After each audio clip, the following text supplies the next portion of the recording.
अगर आप भी म्यूचुअल फंड में निवेश करने की सोच रहे हैं और आपको समझ नहीं आ रहा है कि इसमें निवेश करें या नहीं, तो कहीं भी निवेश करने से पहले कुछ बातें समझ लें।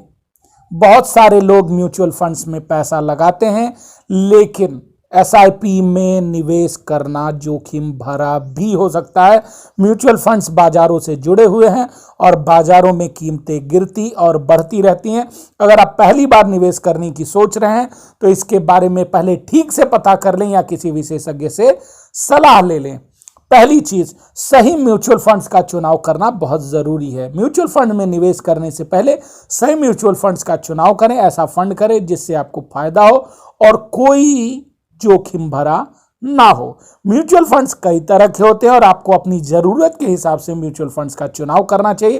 अगर आपको निवेश करने से पहले कोई फायदा नहीं होता है तो आप उसको बंद करवा लें, वरना आपको इससे बड़ा नुकसान हो जाएगा।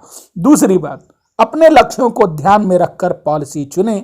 आपको अपने लक्ष्यों को ध्यान में रखते हुए पॉलिसी का चयन करना चाहिए। आपको वही पॉलिसी देखनी चाहिए जिसमें आप अधिक लाभ चाहते हैं। जैसे आप घर या कार खरीदना चाहते हैं, आपको शादी या बच्चों की पढ़ाई के लिए पैसा बचाना है, तो आप म्यूचुअल फंड्स की उसी स्कीम में निवेश करें। अगर आपको फायदा नहीं मिलता है तो आप इसे बंद करा सकते हैं।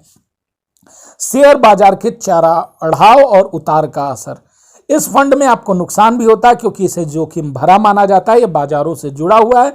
अगर आप लार्ज कैप या ब्लू चिप फंड में निवेश करते हैं तो आपको कम जोखिम होता है, और अगर आप स्मॉल कैप फंड में निवेश करते हैं तो आपको अधिक रिटर्न मिलेगा। लेकिन याद रखिएगा, पता नहीं कब नुकसान हो जाए, इसकी कोई गारंटी नहीं है। इसलिए हमेशा विशेषज्ञ से सलाह लें और सबसे महत्वपूर्ण बात, चैनल को सब्सक्राइब ना करना ना भूलें। ठीक, धन्यवाद।